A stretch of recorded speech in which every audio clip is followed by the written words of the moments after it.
Vamos brindar. Então, gente, é uma alegria muito grande a gente se encontrar mais uma vez, acolhendo pessoas novas, visitantes, acolhendo com um carinho especial a você, Magali, que está entre nós.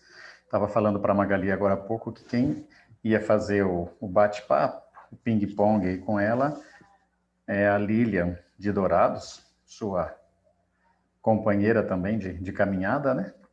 E ela está fazendo a mudança dela hoje. Como ela tem a mãezinha já com 80 anos, né? Então, imóveis para lá, móveis para cá, ela não conseguiu ainda se ajeitar.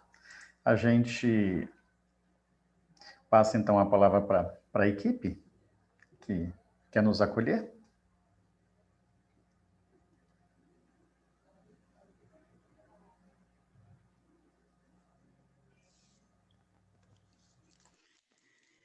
Então, a nossa acolhida, nós vamos trazer também, assim, rezando e celebrando, né, partes, né, de um texto, de um artigo da Márcia Tiburi, né, que fala sobre o abuso de Deus. Nós vamos estar rezando, né, algumas partes desse artigo, desse texto, e junto com ele, vamos trazer também nossas dores, nossa vida, nossas lutas, né, a nossa consciência, né, democrática, trazer para junto, nesse momento, a nossa luz, né?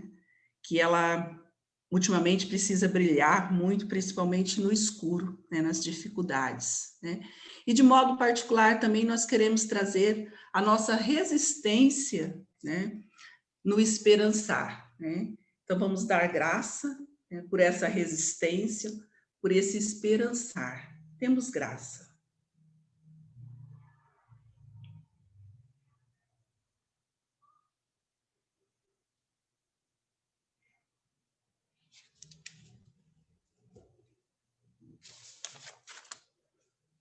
Diz-me o que fazes com teu Deus, que dir-te-ei quem és.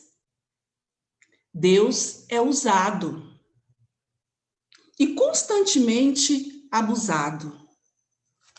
Deus pode ser uma ideia boa, quando se faz um bom uso dela. Mas quando se faz um mau uso, essa ideia causa muitos problemas. Justamente porque Deus é uma ideia incrível. E todo mundo quer usar uma ideia incrível. A ideia de um Deus único, patriarcal, soberano, que tudo sabe, que tudo escolhe, que tudo decide. Combina muito com a sociedade humana. Todo mundo quer ficar no seu lado e ter sua proteção. Porém, nesse contexto, Deus é instrumentalizado pelas religiões que o usam como uma espécie de poder absoluto. E quem não obedece ao padre ou pastor que defende algo em nome de Deus pode se dar muito mal, acusado de herege ou banido da comunidade em que a questão religiosa está dada como fundamental para o convívio e a participação. É como ser vegetariano em um churrasco.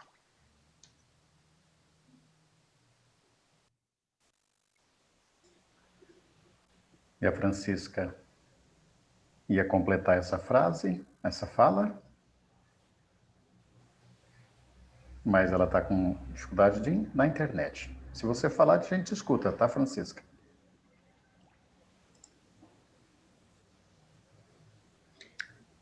E quem iria nos ajudar no canto, a Marlene, pode falar, Francisca. As liberdades democráticas que exercem de muitos modos, e a religião necessariamente é uma delas.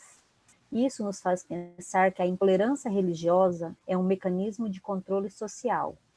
O fanatismo religioso, nesse sentido, é sempre muito útil. Muito fácil submeter os outros aos desejos e à necessidade autoritária que o fanático faz sua. Muito fácil usar o meu Deus como desculpa para todo tipo de violência simbólica ou física. O canto que a Marlene colocou aqui, que ela ia cantar para a gente. Tem uma cantora no grupo, Magali, que às vezes nos brinda assim, sabe como? É um canto que nos convida a acompanhar o sol a levantar. É o canto do povo de algum lugar, que a gente acompanha de coração, mesmo sem a Marlene. Todo dia o sol levanta e a gente canta ao sol de todo dia. Cai a tarde, a terra cora e a gente chora porque fim da tarde. Vem a noite, a lua mansa e a gente dança venerando a noite. A gente quer dançar. A gente quer vencer intolerâncias, quer vencer rigidez. É nesse sentido que a gente te acolhe, Margarida, chegando agora, bem-vinda, e acolhe também a Magali, que fala com a gente hoje.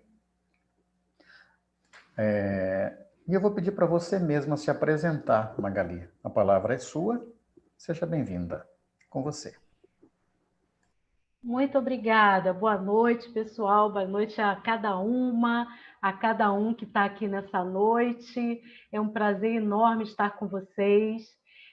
Quando a gente estava papeando aqui antes de começar, eu dizia que eu estou falando do Rio de Janeiro. Sou da Igreja Metodista. Sou também jornalista e professora, pesquisadora na área de comunicação. Eu pesquiso a relação entre comunicação e as religiões há muitos anos, a relação das religiões com as mídias, e tenho escrito, produzido muita coisa. Estou agora numa pesquisa sobre as eleições municipais e as religiões, pelo ISER, pelo Instituto de Estudos da Religião. E tem uma coluna no site da revista Carta Capital, onde eu escrevo toda semana. Vocês podem, se desejarem, me acompanhar. Toda quarta-feira eu tenho um texto lá, a coluna chama Diálogos da Fé. E eu estou muito feliz de estar aqui com vocês. Quando o Edmilson fez o convite para mim, eu vi, poxa, convite do CEBI não é para recusar, né? Eu tenho o CEBI no meu coração, toda a minha formação nos anos 80, eu sou uma pessoa leiga, não estudei teologia, estudei comunicação, jornalismo, mas toda a minha formação cristã eu devo muito ao que eu aprendi na Igreja Metodista, mas também no movimento ecumênico, e o CEBI teve um papel fundamental para que eu aprendesse a amar a Bíblia ainda mais, né? Nas igrejas evangélicas a gente tem a escola dominical, onde a gente aprende a amar a Bíblia desde muito pequenininho. Mas o CEBI me ensinou a olhar, a ampliar esse meu olhar sobre a Bíblia. Aprendi muito, muito mesmo nos cursos que eu fiz nos anos 80, nos círculos bíblicos nos quais eu pude participar no Rio. E eu devo, de coração, toda a formação que eu tenho na minha compreensão da Bíblia a essa minha relação com o CEBI, que vem lá dos anos 80, já tem 40 anos, pelo menos, né? Então, eu agradeço muito a Deus a existência do CEBI, o trabalho que vocês fazem e esse semear, né, que vocês continuam fazendo aí sobre a leitura da Bíblia. E aí, o convite que me foi feito para essa noite foi para trazer o tema dos fundamentalismos. E eu também dizia, antes da gente começar, que eu acabei de trabalhar numa pesquisa que durou aí 6 meses, do mês de fevereiro até julho, uma pesquisa que foi encomendada para eu coordenar pela ACT Aliança, que é uma articulação internacional das organizações baseadas na fé, igrejas, grupos religiosos e também organizações de serviço do mundo ecumênico.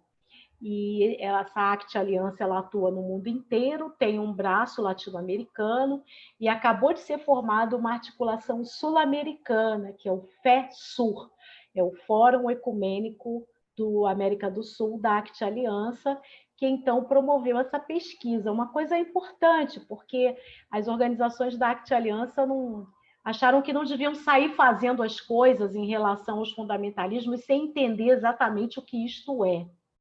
Então, me pediram para eu coordenar essa pesquisa para entender que significa esse avanço dos fundamentalismos na América Latina, na América do Sul, e eu pesquisei o que está acontecendo em 4 países da América do Sul: Brasil, Argentina, Peru e Colômbia.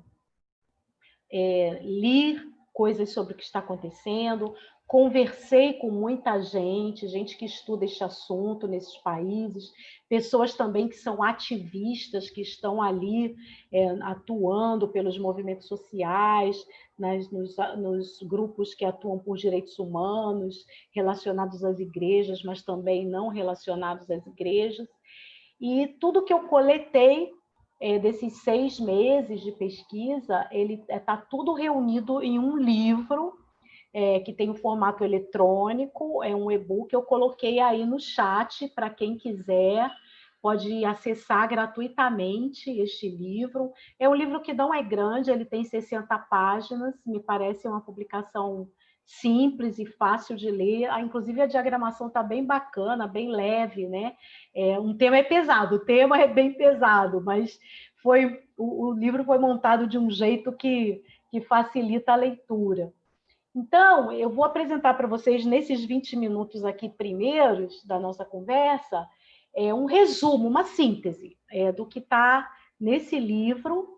E se faltar alguma coisa, se vocês acharem que eu sintetizei demais, vocês depois podem me fazer perguntas e colocar as suas próprias observações, né? A gente entende que essa pesquisa não é uma coisa acabada, não. Ela é a abertura de um processo para a gente conversar mais sobre esse assunto.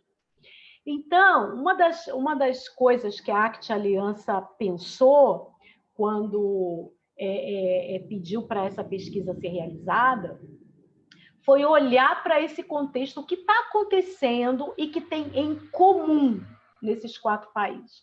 Quer dizer, as coisas que a gente vê acontecendo no Brasil hoje não são muito diferentes do que acontece na Argentina, no Peru, na Colômbia. Então, a gente tem muita semelhança.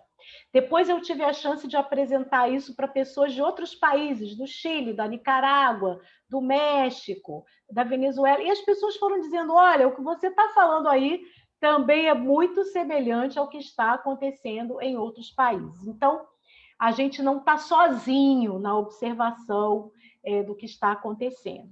E o que está acontecendo? Nós identificamos, então, pelo menos aí, 5 elementos que são muito comuns a esses países, que a gente pode classificar assim como pontos em comum que refletem a existência e a ação desses fundamentalismos. Primeiro, uma reação de grupos políticos no campo político e na arena do espaço público, alguns grupos religiosos que estão reagindo a avanços que aconteceram na pauta de direitos humanos, sociais, culturais e ambientais dos últimos 20 anos, pelo menos. Depois que a gente superou as ditaduras militares no Brasil, vamos falar mais do Brasil, né? Mas o que eu falar do Brasil está valendo para os outros países também. Quando a gente superou as ditaduras militares, a gente veio num processo de construção da democracia, de reconstrução democrática, e a gente alcançou alguns avanços aí. Alguns avanços no campo da educação, no campo da saúde, no campo do direito das mulheres, das populações LGBTI+, também no campo da juventude, da população negra, indígenas, quilombolas.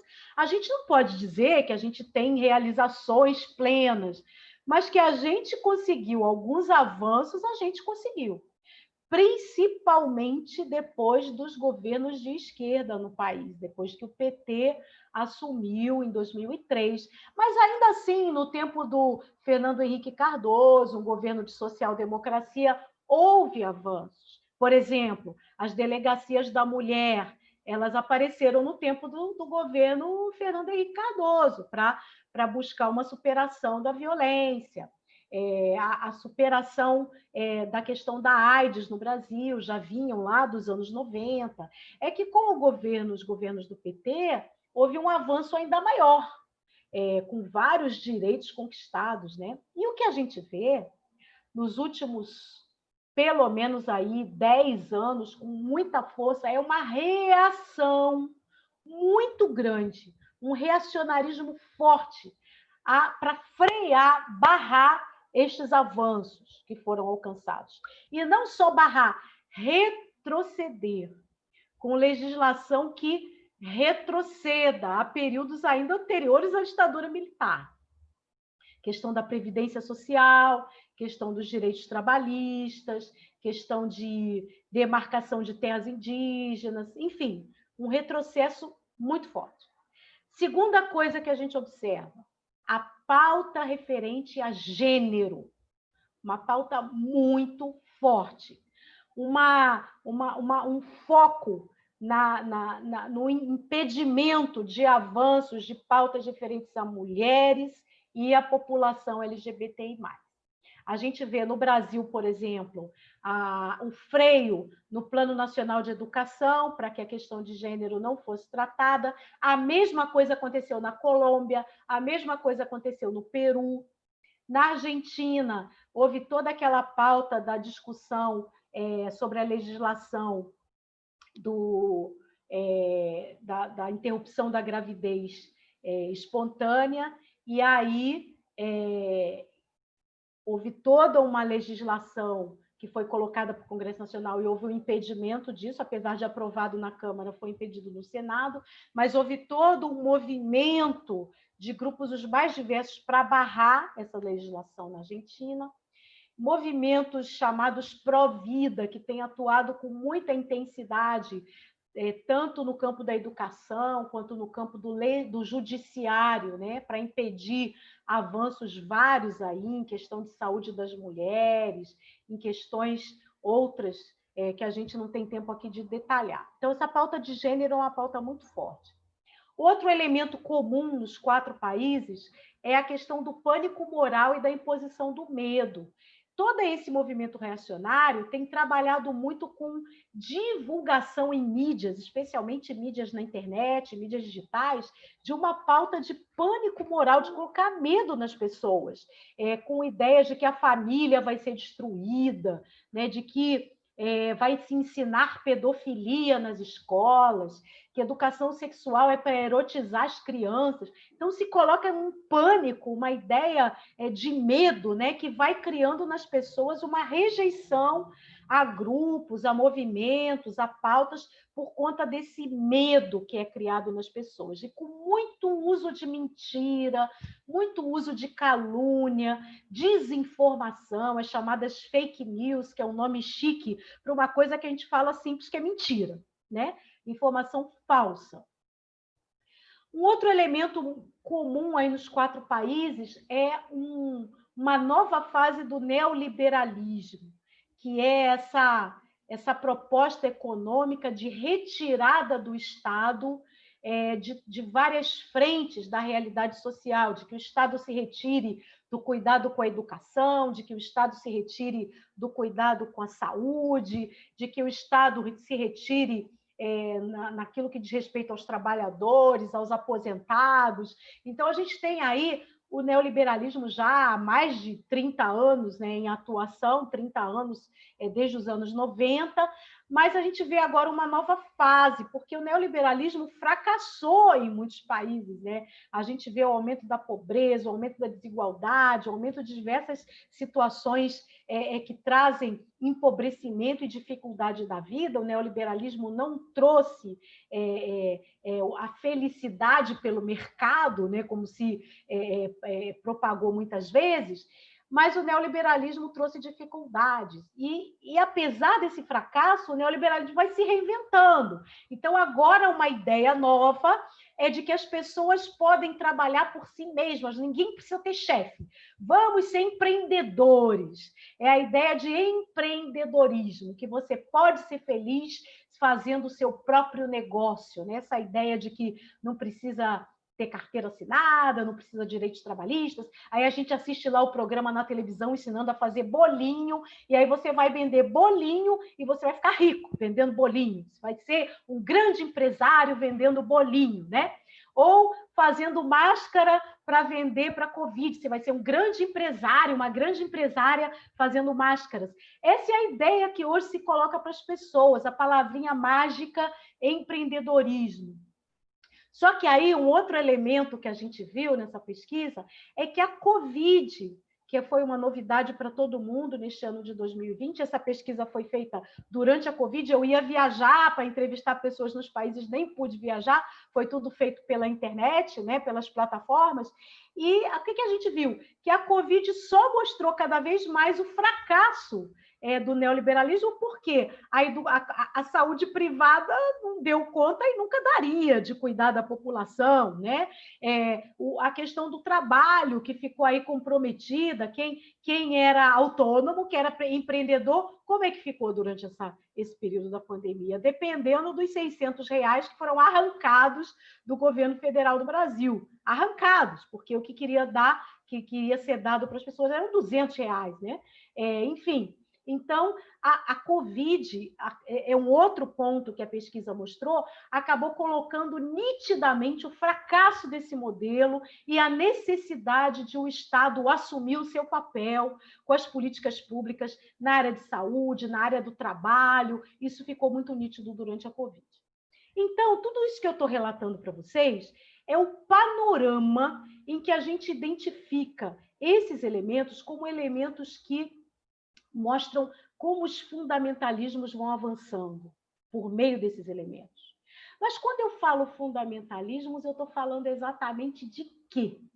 Foi isso que a pesquisa buscou definir, buscou entender. Porque a gente viu na pesquisa que muitas vezes, eu não sei se vocês vão concordar comigo, podem fazer um joinha se vocês concordarem, ou um não joinha se vocês discordarem de mim, vocês podem se manifestar aí. Mas, muitas vezes, o termo fundamentalismo é usado para acusar pessoas, para a gente falar mal de quem não pensa que nem a gente. Então, se a pessoa é conservadora, se a pessoa é intolerante, se a pessoa não quer diálogo, se a pessoa quer impor uma ideia, é fundamentalista. E acontece que no mundo da religião, a gente acaba rotulando alguns grupos religiosos como fundamentalistas por causa dessa ideia de que fundamentalismo virou uma acusação. Então, os pentecostais, ou chamados neopentecostais, acabam sendo rotulados como os fundamentalistas, aquelas igrejas que aparecem nas mídias, os pregadores na televisão, no rádio, aquelas grandes igrejas reunindo um monte de gente. Estão aí os fundamentalistas. Pois é, gente, acontece que a nossa pesquisa mostrou que ser fanático, ser intolerante, ser uma pessoa que não dialoga, não quer dizer fundamentalismo. A pessoa pode ser fanática de alguma coisa, até religiosa, mas não ser fundamentalista. A pessoa pode ser intolerante por várias razões, mas não ser fundamentalista. Porque fundamentalismo tem um sentido. Acontece que essa coisa de ficar acusando outras pessoas vem das mídias, porque as mídias começaram a chamar os islâmicos de fundamentalistas. Porque dentro do islamismo apareceram lá umas pessoas extremistas, umas pessoas que passaram a usar religião para jogar bomba e matar gente, para cometer atentados. Isso começou a acontecer com muita força depois do 11 de setembro. Lembram lá, né, das Torres Gêmeas de Nova York, que foram derrubadas por grupos extremistas islâmicos, que usaram a religião para dizer que estavam fazendo aquilo em nome de Deus. E aí começaram a falar fundamentalismo. Então, o fundamentalismo vira uma palavra para acusar quem pensa diferente, e principalmente dentro da religião, aqueles que estão mais perto da gente, os pentecostais, ou o fundamentalismo é sinônimo de islamismo, os islâmicos, os fundamentalistas que saem matando gente por aí, jogando bomba nas pessoas. Acontece que quando a gente foi pesquisar, não é bem assim. Fundamentalismo tem um significado. O termo surgiu lá no início do século XX, com evangélicos nos Estados Unidos, lá na virada do século XIX para o XX, que estavam com receio de que a ciência que estava avançando naquele tempo pudesse prejudicar a fé. A leitura bíblica que estava sendo feita com a ajuda da ciência, a arqueologia que ia lá descobrir coisas sobre a Bíblia, as ciências sociais, a história, a sociologia, a psicologia, que ajudava a entender coisas da religião, e coisas da fé, e coisas da Bíblia mesmo. Esses grupos lá atrás ficaram pensando que isso tudo ia atrapalhar a fé, ia tornar a fé mais racional e levar as pessoas para longe de Deus. Então surgiu esse movimento dentro das igrejas evangélicas nos Estados Unidos, presbiterianas, nos anos 20, para defender a fé cristã, para os fundamentos da fé que fossem garantidos e não fossem abalados. E aí esses grupos se auto-chamaram fundamentalistas, aqueles do fundamento da fé, que não podia ser abalado pela ciência, não podia entrar ciência na fé, a Bíblia não podia ser lida a não ser pela revelação da experiência de Deus, né? Não precisa de ciência, não precisa de nada disso. Então, vamos defender a fé da ciência, do modernismo que estava naquele momento. Esses são os fundamentalistas. Então, fundamentalista, naquele momento, era sinônimo de defensores da fé. E aí, durante todo o século XX, eles existiram lá nos Estados Unidos, defendendo a fé naquele momento da ciência. Depois, mais tarde, foram dizer que estavam defendendo a fé do comunismo, que aí entrou aquela história da guerra, Guerra Fria, União Soviética. Aí esses grupos começaram a falar que estavam defendendo a fé, o novo inimigo da fé eram os comunistas. E aí, quando foi avançando, chegou lá nos anos 70, vocês vão se lembrar que teve lá o movimento feminista nos anos 60, os movimentos negros, o movimento hippie, o movimento dos jovens. Aí esses grupos fundamentalistas falaram que tinha novos inimigos, não eram só os comunistas, mas as feministas, o movimento negro, os movimentos de libertação diversos, e que aí a fé estava sendo ameaçada por esses movimentos. Tá complicado eu contar essa história, gente? Ou tá pesado isso daí? Joinha aí? Ó, podem fazer joinha podem fazer o inverso do joinha, tá? Que para não ficar cansativo, mas eu acho importante contar essa história, porque tem muita gente que acha que fundamentalismo é invenção do Islã. E não é, né? O fundamentalismo nasce com cristãos evangélicos lá no início do século XX e vai se transformando. Mas vocês estão percebendo que fundamentalistas são aqueles que combatem inimigos. Captaram isso aí? Sempre tem um inimigo a combater. Lá no início era a ciência e a modernidade. Depois os comunistas, depois o feminismo, o movimento negro, os direitos civis, os movimentos de libertação. E lá nos anos 70, nos Estados Unidos, foi criado um movimento chamado a maioria moral, para cuidar da moral cristã que os movimentos feministas, LGBT, que já começava, estavam prejudicando a moral, a família, as mulheres, isso nos anos 70. Isso se chamou a nova direita americana. E eles começaram a eleger pessoas para entrar para o parlamento, eleger presidente. Sabia que eles elegeram presidente Bush? presidente representante dessa maioria moral. Ele era da Igreja Metodista, da igreja que eu pertenço aqui no Brasil. Incrível, né? A gente tem vergonha de falar essas coisas. Presidente Bush, meu irmão metodista. Pois Lia a é. Bíblia todo dia. Pois ia na igreja, lia a Bíblia. Pois é. Ele foi eleito com essa pauta da maioria moral. Não parece que eu estou falando de coisa do dia de hoje aqui no Brasil? Pois é, no Brasil, nós estamos repetindo, nos anos 2000, coisas que já aconteciam nos anos 70, lá nos Estados Unidos, com os fundamentalistas dos Estados Unidos. Só que lá a coisa não parou, não. Eles foram se modificando, criando novas leituras. Por exemplo, lá nos Estados Unidos surgiu uma teologia chamada teologia do domínio, que é para colocar a gente no governo, porque Deus tem que dominar sobre todas as coisas, Deus tem que dominar sobre os países. Então, Deus tem que dominar, e aí a gente tem que colocar pessoas de Deus nos governos, no parlamento, para que haja bancadas religiosas, para que haja governantes de Deus que governem. Aí vem o Bush, aí depois vem outros, até chegar no Trump. Trump foi colocado lá pelos teólogos do domínio, pela teologia do domínio, com base na teologia do domínio.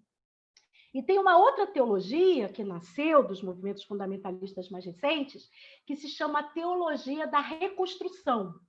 O que é a teologia da reconstrução? Reconstruir os países, não por governos, não por cima, mas por baixo, pela estrutura da sociedade. E aonde que se reconstrói pela estrutura? Pela educação.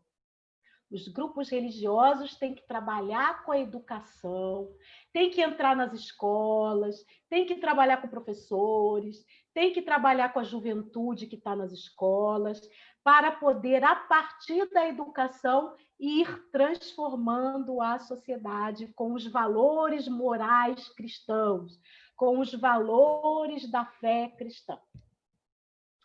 Pois bem, gente, quando a gente fala de avanços dos fundamentalismos na América Latina, no Brasil, a gente está falando de toda essa ideologia fundamentalista ganhando espaço no nosso continente e no nosso país, no Brasil. Nos últimos 20 anos, foi o avanço da bancada evangélica no Congresso Nacional, foi a eleição de governantes para cargos do Executivo, principalmente prefeituras, governos de estado, com essa ideia de que tem que colocar gente da fé cristã para dominar, né, para ter um poder sobre as pessoas. E isso é muito forte nas igrejas evangélicas, muito forte. Essa teologia do domínio, esse desejo de ter um governante da fé cristã, para que o Brasil seja do Senhor Jesus. Mas também está presente na Igreja Católica. Quando a gente vai olhar todo o papel que a Igreja Católica teve com o poder no Brasil, desde a colonização, passando também pela República, a Igreja deixou de ser a Igreja oficial do Estado, mas é uma igreja que atua fortemente junto ao poder, por isso que a CNBB está lá em Brasília, não é à toa, né? Tem uma influência grande com o poder e uma influência grande, se não é no nível nacional, é no nível regional, dos estados, das cidades, com bispos, com arcebispos, e o próprio Vaticano com um certo poder aí em termos mundiais, porque o Vaticano é um estado também, né? Então, essas ideias, em termos tudo isso que eu estou descrevendo para vocês, se manifesta muito fortemente com avanços no campo da política, da economia, da cultura e do meio ambiente. Nos últimos 10 anos, com muita força no Brasil. A gente vê o papel dos grupos religiosos na política no que aconteceu com o impeachment de Dilma Rousseff em 2016. A gente vê essa força que a bancada religiosa, católica e evangélica no Congresso Nacional tem tido para barrar avanços em termos de legislação, especialmente na área de gênero, na área de demarcação de terras indígenas, que é uma aliança desses grupos muito forte com os proprietários de terra e com aqueles que trabalham com a questão da segurança pública. Daí o surgimento no Brasil de uma chamada bancada BBB, Bíblia, Boi e Bala, né? O pessoal da religião no Congresso Nacional, o pessoal da ruralista e o pessoal da segurança pública. Isso tem relação com a nossa história no Brasil em termos religiosos, né, gente? Porque nós somos um país que a religião veio junto com a colonização. Então, está muito arraigada na nossa cultura esse elemento da colonização. A gente tem uma estrutura brasileira, religiosa, muito assentada no homem branco, patriarca, no homem proprietário de terra e no homem que é racista. É o homem patriarca, o homem branco racista e o homem proprietário de terra. Isso está na estrutura da nossa sociedade brasileira. E isso rege muito da compreensão que a gente tem no campo da religião que predomina, dessa visão que predomina, que é a religião masculina, branca e que tem aliança com quem domina a terra no nosso país. E que quem não domina a terra, domina o dinheiro no mundo financeiro, no mundo das empresas, né? E a gente tem a religião como um sustentáculo disso tudo aí, desde o período da nossa colonização. Por isso que os fundamentalismos, com toda essa ideologia do domínio, da reconstrução pela educação, eles têm um terreno fértil aí para poder atuar com uma leitura bíblica. Muita gente diz que a leitura bíblica fundamentalista é literalista. Mais ou menos, né, gente? Se fosse literalista, a gente tinha um monte de coisa sendo feita nas igrejas que a gente não via acontecer. A leitura é seletiva. A leitura bíblica, ela seleciona-se textos bíblicos para justificar essa visão de mundo, para justificar essa compreensão da vida. Porque se fosse leitura bíblica literalista, a gente tinha gente adúltera sendo apedrejada na porta da cidade, não tinha? Ou tinha gente cortando a mão de gente que rouba. Ou porque essas coisas estão na Bíblia. Ou muitas outras coisas que estão na Bíblia e teria que seguir. Por que segue uma coisa e não segue outra? Leitura literalista, mais ou menos, né? Porque lê-se literalmente aquilo que interessa selecionar da Bíblia para justificar essas visões de mundo, baseada no homem branco, dono de terra. Aí a visão da Bíblia é feita a partir desse olhar. Então, o que nós vemos hoje no nosso país, eu já vou concluindo essa minha apresentação e a gente pode conversar mais a partir daquilo que a Bíblia pode iluminar para essa conversa, tem um elemento a mais, além do homem branco, patriarca, dono de terra, é a questão das ditaduras militares e do autoritarismo, né, gente? Que também deixaram marcas profundas na nossa vida. A nossa sociedade é branca, patriarcal e latifundiária, mas ela também é autoritária. É um autoritarismo das polícias, daqueles que querem ganhar dando soco na mesa, né? Daqueles que querem impor uma ordem pela violência, pela perseguição. E tudo isso que a gente conseguiu lentamente tentar vencer depois das ditaduras, nos anos 80, nos anos 90 e até o ano de 2019, a gente vai vivendo retrocessos profundos, desde a eleição de Jair Bolsonaro como presidente da República do nosso país. A eleição de Jair Bolsonaro e a entrada da extrema-direita no governo do Brasil é o resultado desse reacionarismo dos fundamentalismos político-religiosos que acabam sustentando de forma religiosa a entrada dessa extrema-direita, com uma aliança grande aí dos ruralistas, dos empresários e do mundo financeiro, com os grupos religiosos, colocando, então, no poder uma pessoa que não é 100% religiosa, mas faz uso da religião para sustentar essa visão de poder, esse domínio de Deus sobre todas as coisas. Por isso que o lema desse governo é Brasil acima de tudo, Deus acima de todos, com essa visão da teologia do domínio que instrumentalizou bastante este governo. Tem muita gente aí orientando, né, essa visão de governo. Para terminar, eu quero dizer a vocês que essas constatações que foram feitas na pesquisa que eu realizei, elas não têm apenas esse olhar indicativo de como é que se dão esses avanços dos fundamentalismos. A última parte do livro, que é uma parte importante da pesquisa, é o que a gente faz diante de tudo isso? Como é que a gente pode ter possíveis ações para enfrentar essa realidade? E lá no livro são apresentadas 10 possíveis estratégias para se reagir a essa realidade.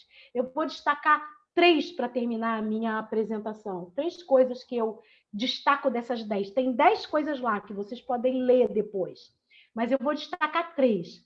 Primeiro, retomar a formação da consciência crítica, que foi muito forte nos anos 80, mas depois ela enfraqueceu. Ela foi abandonada pelos grupos que trabalham com o movimento ecumênico, com movimentos das igrejas, com os movimentos de direitos humanos. Não houve mais formação para a consciência crítica com aquela força que a gente teve nos anos 80. Não é para repetir os anos 80, porque os anos são outros, mas é para a gente olhar para essa memória e se inspirar. Quando a gente estava lutando contra ditaduras, como é que a gente luta contra as ditaduras que existem hoje, né? Então, a gente pode olhar para essa memória e trabalhar novamente com a formação, com nova formação para a leitura bíblica, dentro dessa realidade que a gente tem hoje, para escapar dessa leitura bíblica seletiva, que interessa para essa visão de mundo ser respaldada pela Bíblia. Como é que a gente faz a formação para uma leitura bíblica que enfrente essa realidade? Então, isso é uma coisa. Segunda coisa, prioridade para a juventude.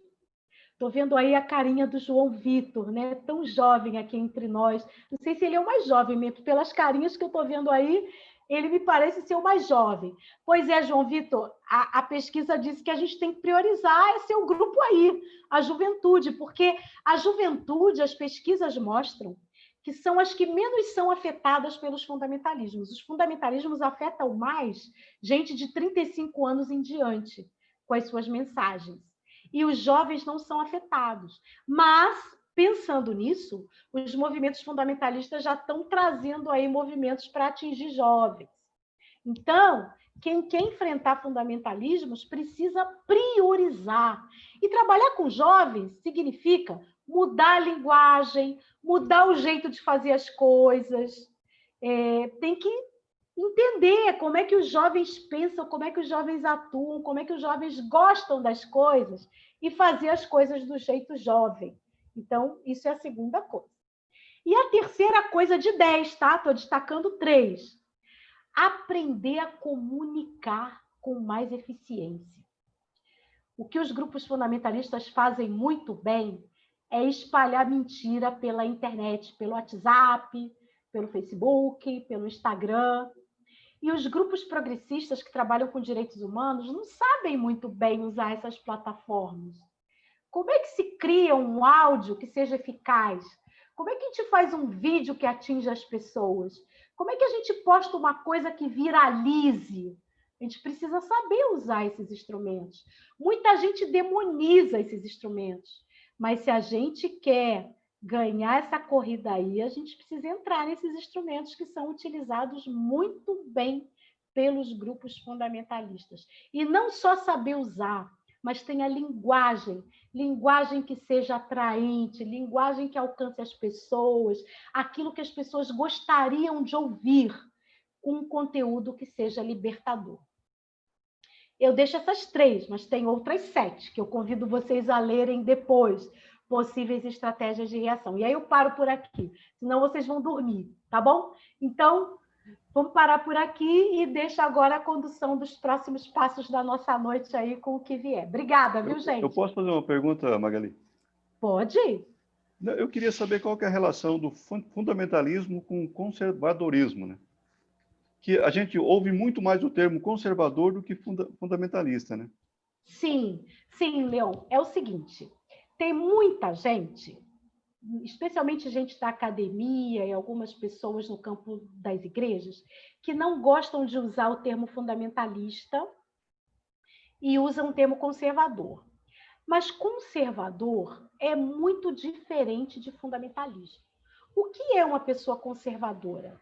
É uma pessoa que atua socialmente para manter as coisas do jeito que elas sempre foram.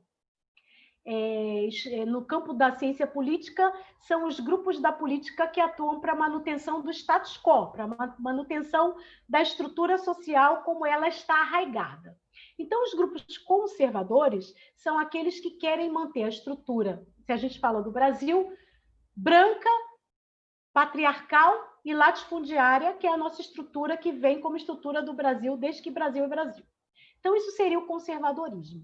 Mas não necessariamente um conservador é uma pessoa fundamentalista, porque a fundamentalista se agarra em fundamentos, especialmente aqueles relacionados a uma moral da fé, defendendo fundamentos morais da fé cristã, muito especialmente, como eu disse aí, que ele foi se transformando ao longo do século XX e foi elegendo inimigos da fé.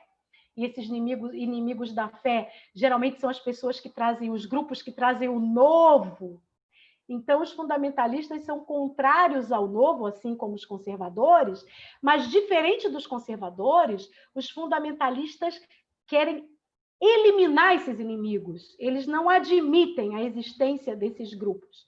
Então, trabalham para a eliminação, seja pela conversão, e esses grupos devem se transformar em pessoas do mesmo jeito, com os mesmos fundamentos, seja para eliminação mesmo, eliminação, aniquilação desses grupos, que eles não existam, ou pela morte, ou pela prisão, ou pelo exílio, ou seja lá o que for.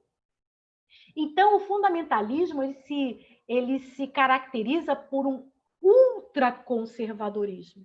É um conservadorismo ao extremo, elevado à última potência, porque os grupos conservadores que atuam nas sociedades de um modo geral, eles admitem a existência do outro, eles vão combater o outro no nível político, no nível do debate, no parlamento, querem ser maioria e votar propostas e tudo mais, e vão exercer uma influência, mas eles não vão ser aqueles que vão barrar toda e qualquer ação dos outros grupos, né?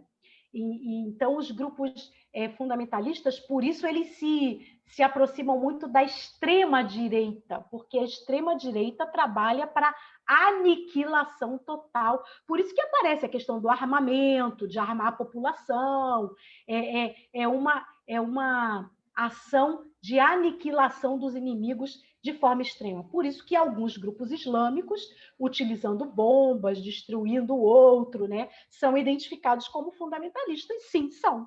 Mas não o Islã como um todo, né? Assim como não são cristãos como um todo que são fundamentalistas. Mas é diferente de tratar como conservador. Nem todo conservador é um fundamentalista, mas todo fundamentalista é um conservador, ao extremo. Não sei se eu ajudei com a resposta. Magali, eu achei muito bom, né?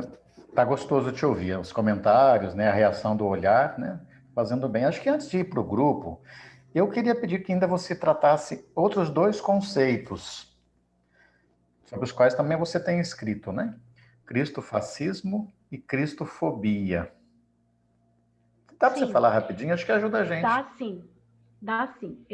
Me ajude aí a falar rapidinho, que às vezes a gente se empolga e acaba esquecendo da hora. Mas vamos lá. Cristofascismo é um conceito, e até indico, se algum dia vocês quiserem conversar sobre isso com mais densidade, tem uma pessoa que está estudando muito isso, que é um professor da cidade de Campos, no Rio de Janeiro, de nome Fábio Pi, P-Y, Fábio Pi. Ele é batista, é um teólogo batista, da Igreja Batista, e tem estudado muito esse conceito. Que é um conceito... Desculpa, Magali. Oi. E temos algumas publicações do Fábio Pi pelo CEBI, tá, gente? Então, O Fábio Pi se tornou aí um especialista nessa temática. Então, tudo que eu disse aqui é o que o Fábio já tem estudado, que eu leio dele, mas também que eu leio de outras pessoas, porque este conceito de cristofascismo, ele nasceu nos anos 70, na Alemanha, com uma teóloga feminista de nome Dorothy Stein. Dorothy, eu vou lembrar o sobrenome dela. Ela é alemã. E eu já digo o sobrenome dela, eu fico devendo, eu vou lembrar já já. Então, essa teóloga feminista alemã, ela, olhando para a realidade da Alemanha, que vinha de pouco tempo saído do nazismo, né? Ela está nos anos 70, e ela olha para a experiência do nazismo e como as igrejas da Alemanha sustentaram o nazismo, seja por omissão e silêncio, seja por sustento mesmo daquilo que representou o nazismo. Então, ela chama esse movimento de suporte ideológico da religião para sistemas opressivos, como foi o nazismo, de cristofascismo. É o uso da religião cristã para sustentar regimes que são de repressão, de opressão, de aniquilação do outro, regimes de extrema-direita, como foi o fascismo e o nazismo, da forma como se estruturou na Alemanha. Então, ela vai criar esse termo. E esse termo pode ser aplicado, e muita gente aplicou ao governo Trump, e ele volta com o governo Trump, teólogos que usaram esse termo, e volta aqui no Brasil com o bolsonarismo, né? Que é uma espécie de fascismo, que é uma espécie de extrema-direita, e grupos passaram a usar no Brasil o termo cristofascismo. Obrigada, Dorothy Soll. Tem que falar assim do jeito alemão, né? Soll, é chique, né? Soll, o termo alemão para Dorothy Soll. Obrigada. Gustavo, né, que ajudou aí. Obrigada, Gustavo. E a cristofobia é um termo que aí nasce com o bolsonarismo. É o bolsonarismo que vai criar esse termo. Por quê? Os fundamentalismos, uma das características dos fundamentalismos é usar a defesa do Estado laico. Portanto, o Estado laico não é mais um tema de propriedade das esquerdas e dos grupos progressistas. Os grupos de extrema-direita vão dizer, fundamentalistas religiosos, vão dizer que o Estado é laico, por isso dá liberdade de plena atuação e de plena liberdade de atuar como cristãos que defendem a moral cristã nas nossas terras. Então, esses grupos vão dizer que toda a crítica que é feita a eles, a atuação deles, no impedimento de leis que atendam a direitos humanos, na tentativa de colocar o Estado sob uma visão teocrática que está sendo feita aí pelo Ministério de Direitos Humanos da Damares Alves, por exemplo, e a bancada evangélica e católica no Congresso Nacional tem barrado e criado leis que são até inconstitucionais, mas eles vão dizer que eles são barrados porque há uma perseguição aos cristãos que agem dessa forma. Há uma cristofobia, uma fobia a cristãos, perseguição a cristãos. Então, o termo cristofobia nasce para poder caracterizar toda a crítica aos fundamentalismos como uma perseguição. E isso é baseado em leis, e isso é baseado na ideia de que é preciso liberdade religiosa, e o termo liberdade religiosa tem sido muito usada, inclusive em plataformas de direitos humanos da ONU, inclusive pelo governo Bolsonaro, o governo Trump usou bastante, na Colômbia tem sido muito usado, e agora no Chile, eu não sei se vocês acompanharam esse movimento pela nova Constituição no Chile, e que houve alguns processos lá de manifestações com a queima de igrejas, de 2 igrejas católicas que foram queimadas no Chile. Não sei se vocês acompanharam isso. E isso foi utilizado para falar que está havendo perseguição a cristãos aqui na América Latina. Então, a ideia de cristofobia está muito forte, viu, gente? E tem avançado muito como crítica a toda e qualquer ação que questione essa ação fundamentalista em países da América Latina. Agradecido, Magali. A gente só repete que está colocado ali no chat o link da pesquisa que você realizou, tanto o link do Koinonia, que é a entidade parceira do CEBI, como o link do CEBI, onde a pesquisa também está disponibilizada. Depois a gente coloca de novo. Edmilson, eu estou olhando o chat aqui e tem uma pergunta da Nath, Exatamente. só para tirar uma dúvida que não escutei, né? Covid veio mostrar o fracasso do neoliberalismo. É isso mesmo. Esse fracasso do neoliberalismo no mundo tem muita crise econômica, muita quebra de bolsa em vários momentos, muita situação de desigualdade, né? Aí tem uma lista que a gente pode fazer de coisas que representam o fracasso desse neoliberalismo, dessa proposta neoliberal, que trouxe mais desigualdade e desgraça para as próprias economias. A Covid, ela tornou mais nítido isso aí. Porque quando se prega a privatização da saúde, isso já vem aí de um tempo, né? Privatização da saúde, enfraquecimento do SUS, no nosso caso brasileiro. Quando veio a Covid, quem é que está salvando a população? Não é a saúde privada. Quem está salvando a saúde da população é a saúde pública. São os hospitais. São as ações pelo SUS, as ações de saúde pública, é a vacinação pública e por aí vai, né? Que está se buscando fazer a vacinação. É a saúde pública. Então, mostra que quando tem que salvar a população, não é ao privado que a gente vai recorrer, a gente recorre ao público. E aí, toda a crise da saúde em vários países, nos Estados Unidos, não tem saúde pública como a gente tem no Brasil, não, gente. As pessoas que são internadas por Covid têm que pagar a conta equivalente a milhões de reais por ficarem 15 dias internadas num hospital, né? Então, a gente vê isso aí no mundo.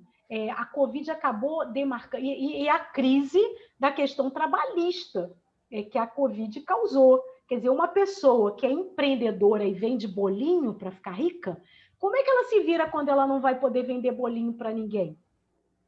E aí quem vive de Uber, quem vive de pedalando em bicicleta para fazer entrega como grandes empreendedores, como é que a pessoa se vira quando não...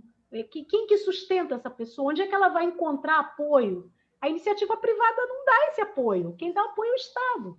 Então, o neoliberalismo mostrou a crueza dessa ideologia falaciosa de que as pessoas se realizam sem o Estado. Isso não é verdade. O Estado tem que existir para as políticas públicas que são direito de todas as pessoas, como cidadãs desse Estado. E a Covid mostrou que esse neoliberalismo é uma grande falácia em termos dessa ideologia que propaga.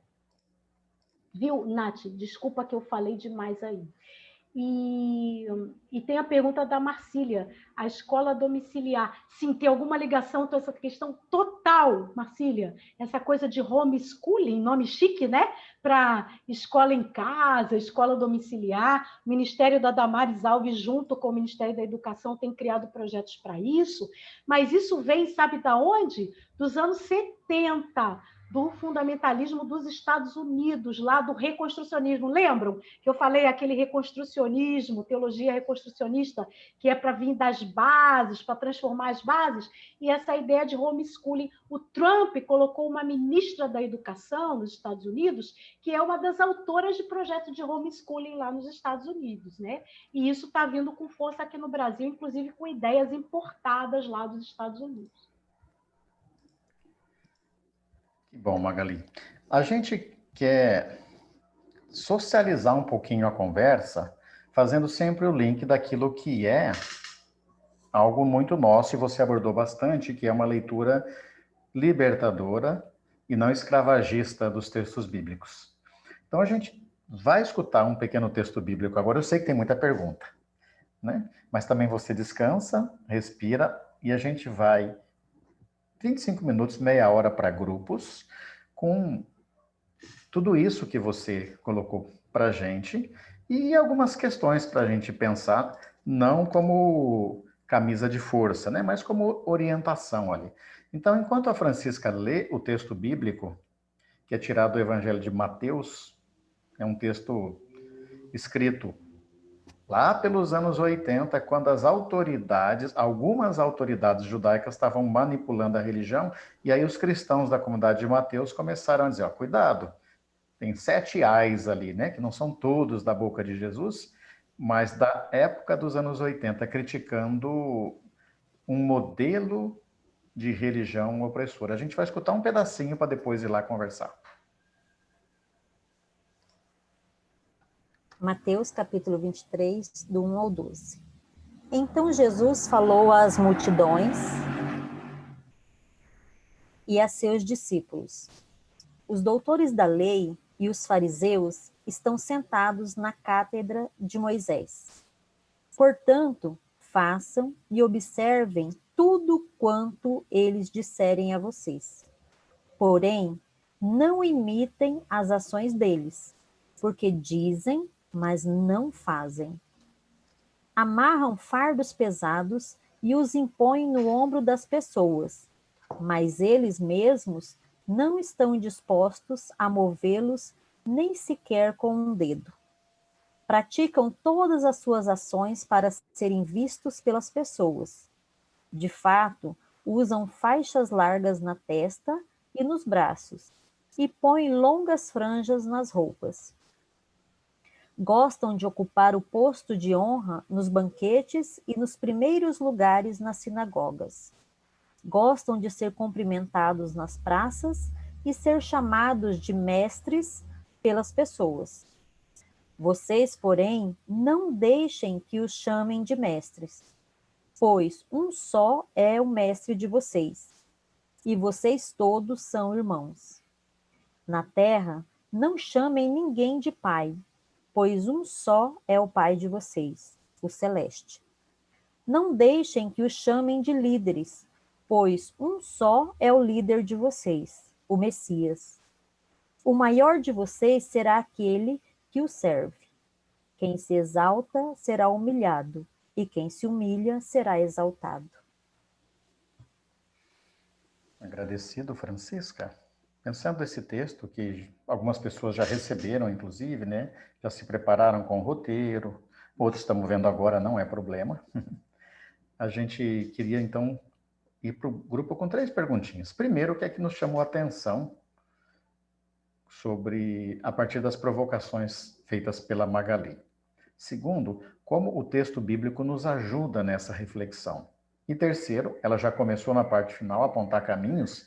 Que caminhos a gente tem que trilhar para desarmar corações e a sociedade em busca da superação de fundamentalismos e do cristofascismo? As perguntas estão aí no chat, né? A gente vai então para grupos, demora um pouquinho, mas todo mundo indo lá, e dentro de meia hora a gente volta para cá.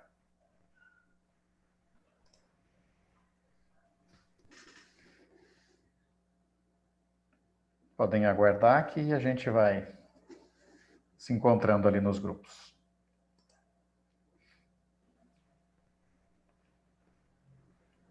Tudo bem, Aguinaldo?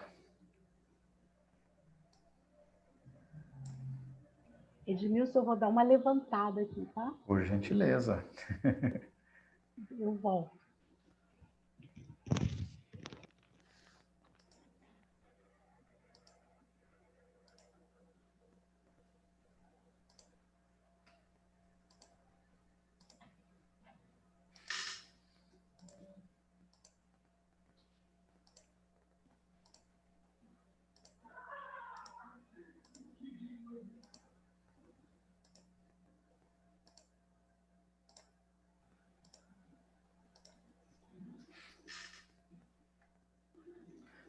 Gente, quem está aí é preciso aceitar para ir para os grupos, tá?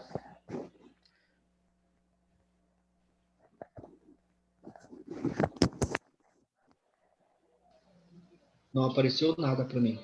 Não fica, tranquilo. Alguns, talvez você esteja nesse mesmo grupo aí.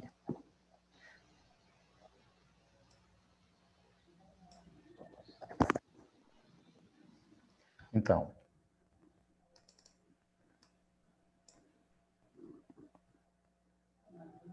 estamos aqui a Magali, Esther, Irdes, escuta. Paulo, tudo bem, Paulo? Paulo do E é de Ivinhema-se, ou Itaquiraí, né? E Walter? Esther, você escuta?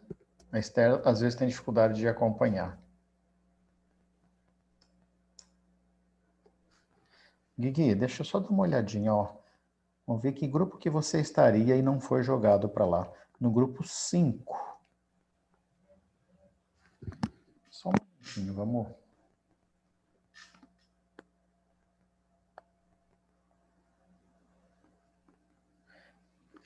Maria Barbosa, Suzana, Vânia. Seria lá.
Do senso crítico, da gente trabalhar isso, priorizar a juventude, acho isso muito interessante, porque é a questão da autonomia, né, de você priorizar isso no ser humano, além de uma instituição, mas que a pessoa também consiga, né, ter uma caminhada. Quando ela frisou que a juventude consegue, de uma certa forma, ter um outro olhar, menos afetado, ou afetado de uma outra forma, que consegue uma superação, talvez até, né, menos, talvez mais leve, não sei. Então, achei muito interessante ela focar essa questão da consciência crítica, questão da comunicação, né, essa prioridade da juventude como estratégia, da gente pensar nisso como estratégia, né? E achei muito interessante, muito bom ouvi-la falar assim, né? Essa parte me tocou, quer dizer, gostei de tudo, mas essa parte que ela focou, essas 3 estratégias, fiquei muito curiosa para saber quais são as outras 7, né? Ainda mais uma, queria ouvir a noite toda, né? Muito bom.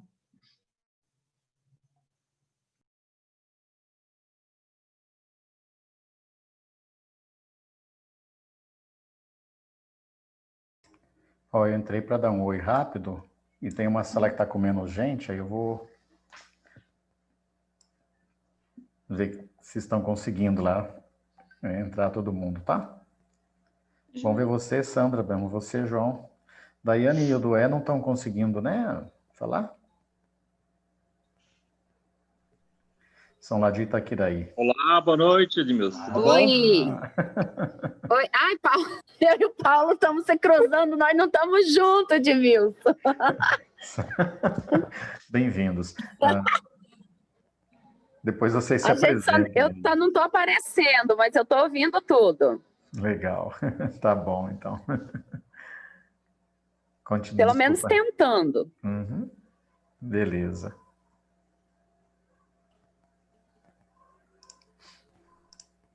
que eles impõem duros fardos para o pessoal, mas eles mesmos, então, seguir o que eles falam, mas não o exemplo deles. Eles não dão exemplo nenhum, né? Eles falam bonito, mas não dão exemplo nenhum. A vivência deles é totalmente diferente.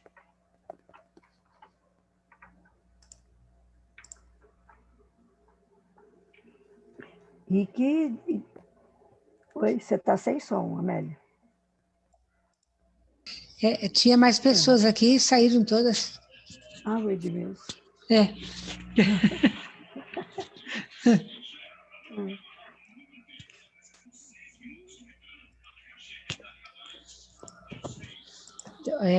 Em relação ao outro, então,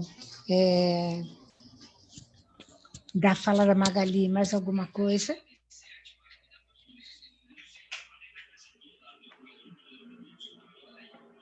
Eu ainda ficou meio sobre o fundamentalismo ali, fiquei meio confusa ainda, sabe?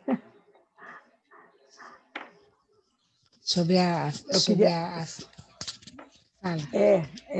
Sobre o fundamentalismo mesmo, né? Agora, na verdade, parece que eles estão sempre querendo proteger, entre aspas, né? O fundamento dessa fé que eles acreditam contra tudo aquilo que venha modificar, que venha libertar, que venha modificar mesmo o modo de ver, o modo das pessoas se expressarem. Então, vai barrando todo o crescimento, né? Todo o entendimento. Então, de uma certa forma, eles vão criando, vão encadeando coisas, vão criando situações que vão bloqueando, né? Fazer o desenvolvimento. Desenvolvimento é muito bom. Essa empresa aqui vai gerar 100 empregos, 100 mil como é que fala? Empresas aqui do Estado, Codevasf, oferecendo 120 mil empregos, não é? Então, são esses falsos aí, eles querem chamar atenção para si, para o seu projeto, para alcançar seus objetivos, e aí vão iludindo as pessoas, iludindo, as pessoas vão caindo, né? Agora, como é que a gente faz para essas pessoas não caírem nessa falácia? Como é que a gente faz, igual está escrito lá no texto bíblico, né? Ouçam, mas não tragam para si, não imitem. Esse que é o problema, né?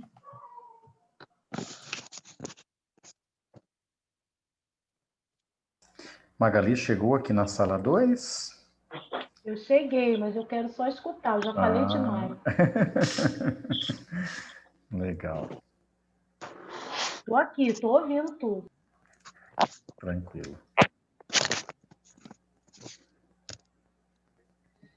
Edmilson, eu não consegui entender direito o que realmente era para fazer, porque como a gente está na rua, passa bastante carro, a gente tem momentos que a gente não consegue pegar, mas assim, eu vou falar o que eu entendi, se for isso mesmo, depois daí eu formulo alguma coisa para partilhar. Através da palavra, era para a gente fazer a relação com a realidade, é isso? Com certeza, sempre, né? Quer dizer, a gente escutou a análise que a Magali fez. Desculpa interromper, que eu também cheguei no grupo agora, viu? Né? A partir da análise que a Magali fez, a gente faz a relação com a nossa vida e também tira pistas, né? Mas aí o grupo fica à vontade. Eu só vou no outro grupo que pediu ajuda lá, e aí vocês seguem na conversa. Qualquer coisa, João Vitor está aí. Pensa que é pouca coisa esse grupo. Manda ver aí, João Vitor. Faz valer aí o poder da juventude. Vai lá. sem palavras depois de tantas declarações esplendorosas e incríveis. Se essa pobreza aumentar muito nesse estado neoliberal, a gente passar por um momento de uma convulsão social. Eu passo a palavra. E agradeço a oportunidade. E só para acrescentar o que tu falou, a questão da comunidade terapêutica. Nas igrejas neopentecostais, normalmente o pastor tem uma comunidade, né, terapêutica. E lá eles não se utilizam das medicações, eles utilizam mais apenas a palavra. E acaba que eles recentemente deram um passo muito grande, porque o pessoal facilitou. E agora o Estado brasileiro vai estar, né? E essa pauta também não passou pelo CONANDA, e é uma outra preocupação, porque lá eles já têm toda uma ideia dessas comunidades, e não está de acordo com o manicomial, por exemplo, a luta manicomial. Então, tudo isso, gente, está virando uma bola de neve, e aos poucos a gente está percebendo que estamos perdendo o controle. Nós, sociedade civil, às vezes parece estar engessados. E essa é a maior preocupação, porque eles estão ganhando força e eles estão vindo pela beirada. E aí nós já temos presidente, já temos bancada da Bíblia, da bala e do boi, e eles não estão preocupados com a população periférica. Eles continuam atacando o LGBTIQ+, eles continuam atacando, né, o irmão candomblé, o irmão espírita também, eles atacam. E assim, até mesmo eu, como católica, às vezes eu fico muito preocupada com o pensamento de alguns irmãos conservadores. Muito, muito preocupada. Só pegando um gancho aí do que foi falado, a Magali falou em relação à década de 80, né? Como que a esquerda fazia muito bem essa conversa com a base, né? Com a periferia. A gente, de uma forma geral, a esquerda sabia se comunicar muito bem, né? E a esquerda foi perdendo, né, essa habilidade, ou foi se distanciando da base, e quem tomou esse lugar foi justamente as igrejas, principalmente as neopentecostais. Então, elas ocuparam esse espaço que a esquerda foi se afastando, e elas ocuparam de uma forma muito bem feita, né? Isso até para a gente entender e combater o fundamentalismo das igrejas neopentecostais, tem que entender como elas funcionam. E elas fazem uma ação social, ainda que assistencialista, muito forte. Então, é bem isso que elas dão cesta básica. Elas têm lá a mãe que está sofrendo com um filho que é usuário de droga, eles levam para uma comunidade terapêutica, eles fazem todo um trabalho que eu acho que a gente perdeu a mão nisso aí. Se tem uma coisa boa que a gente precisa, tirando o fundamentalismo deles, lógico que usando isso muitas vezes para sustentar governos fascistas, mas eles ocuparam um espaço que era da esquerda na década de 80, início da década de 90, né? E isso precisa ser recuperado. Eu assisti a uma live ontem com o Fernando Horta e o Conde, e eles falaram justamente sobre isso, né? A direita se apropriou muito bem dos memes, da linguagem fácil, né? Ainda que eles construem fake news, mas eles fizeram essa leitura e se apropriaram muito bem dessa forma de comunicação com a massa, né? E a gente precisa recuperar isso, né? De comunicar com a massa, de falar de coisas profundas, complexas, de cenário político, de análise de contingência, mas de uma forma em palavras, né? Numa narrativa que a massa entenda. Não adianta, é bonito o discurso do Boulos, né? É bonito ver o Haddad falando, mas, às vezes, uma pessoa da periferia não entende essa linguagem academicista, né? Essa coisa ele quer saber como é que vai chegar a comida no prato dele, né? E eu acho que a gente perdeu um pouco isso, né? Acho que a gente perdeu um pouco essa ligação afetiva, que eu acho que o Boulos conseguiu recuperar um pouco, mas, assim, não dá para a gente querer viver só de pleito eleitoral, né? Uma esquerda que realmente quer mudança social, a gente tem a gente tem que trabalhar para além do pleito, para além da eleição, né? Como diz, a eleição é só a cereja do bolo, mas ela não é o fim em si mesma, né? Ela é só uma conclusão ou um fechamento. E eu acho que a gente precisa olhar, às vezes, com mais carinho. Eu fui criada numa igreja evangélica mais tradicional, histórica, né, batista, mas, assim, as igrejas pentecostais, elas ocuparam esse espaço muito bem. E se a gente quer reverter, e infelizmente, né, o discurso religioso sempre serviu muito bem para legitimar governos fascistas, opressores, isso é desde o rei Davi, isso é desde sempre, né? Então, a gente precisa se aproximar e ocupar, ou retomar esse espaço que hoje as igrejas neopentecostais ocupam, e ocupam muito bem. Qualquer biboquinha, qualquer esquina, cidadezinha de 3, 4, 5 mil habitantes, tem uma portinha de uma igreja lá aberta, dando esse suporte, que foi onde a esquerda, ou não vou nem falar de esquerda, né, porque nem questão só de movimento político, mas os movimentos sociais, de uma forma, às vezes, acabou deixando esse vácuo aí, e eles se apropriaram muito bem.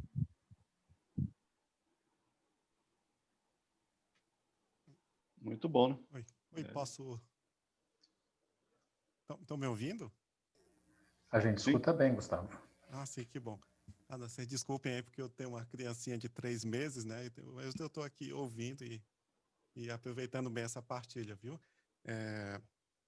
Pois só o que eu gostaria de incluir aqui um comentário da Magali sobre os inimigos, né, que se criam, e esse discurso que a gente tem visto cada vez mais incisivo, né, sempre em criar um inimigo, e como esses discursos eles têm encontro, né, nesses movimentos, né, como o nazismo, como a extrema-direita na Europa, que teve a vinda dos imigrantes, né, em 2015, 2016, né, depois da guerra na Síria, sabe?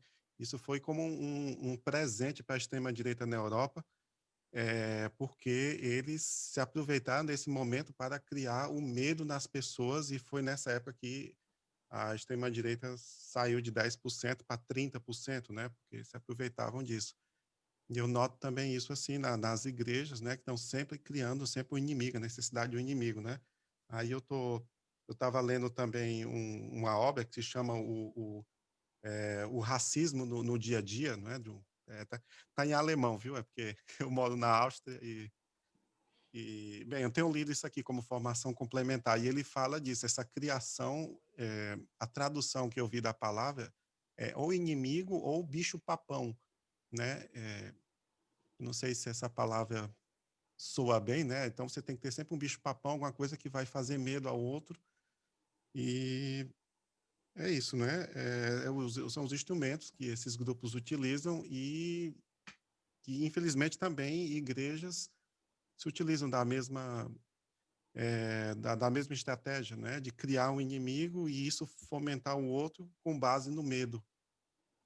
E realmente, assim, é um tópico que eu tenho lido bastante, tenho acompanhado, né? Nos discursos na renovação carismática católica, na igrejas evangélicas, e infelizmente essas pessoas em redes sociais são as que mais se manifestam, e depois, assim, eu estou fora do Brasil, mas quando eu vejo os amigos, né, com quem eu caminhei durante uma década na renovação carismática, são os que mais se expressam, os que são os mais ativos nas redes sociais, exatamente usando esse mesmo discurso, né?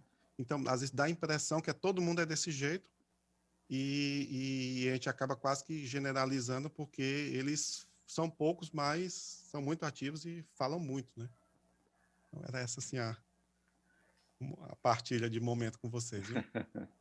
Beleza, muito bom, hein? Entrei de bicão aqui no grupo, Leão. Não sei se tem alguém coordenando. Não tem ninguém não, Edmilson. Legal. Esse ponto que o Gustavo falou é o que ela chamou, Michele, você chegou eu sei que você estava ocupada, a Michele avisou que não podia chegar no começo, né?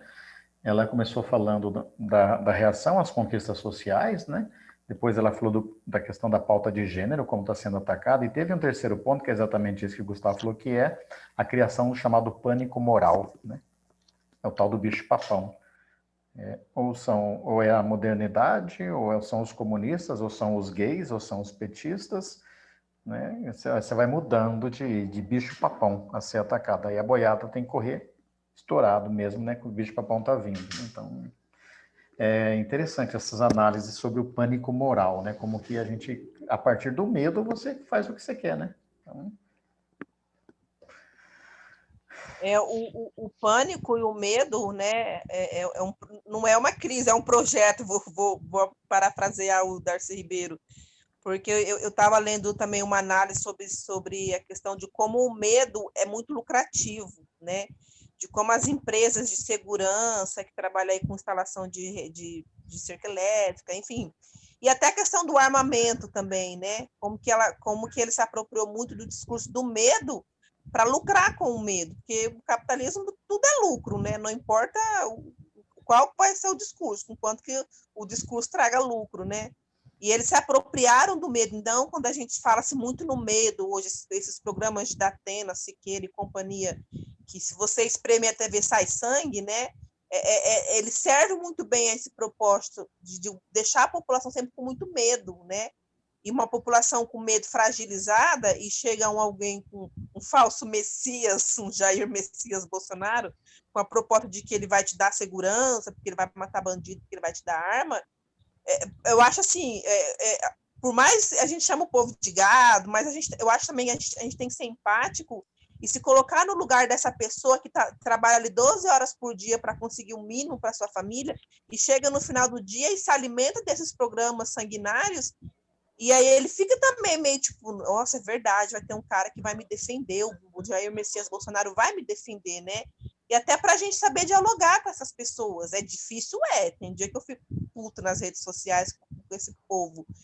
Mas a gente para pensar de uma forma mais empática que o medo, ele é um projeto altamente lucrativo. Então, é interesse do capitalismo, não só na questão do discurso religioso, mas que as pessoas continuem com medo. Que enquanto elas tiverem medo, elas são massa de manobra e elas vão aceitar qualquer resolução fácil do problema da violência, enfim, tudo que tem se apresentado aí. Ô, Michele, é interessante sua fala e essa questão do medo, né, que ela colocou lá os 5 maiores problemas nesses 4 países, né?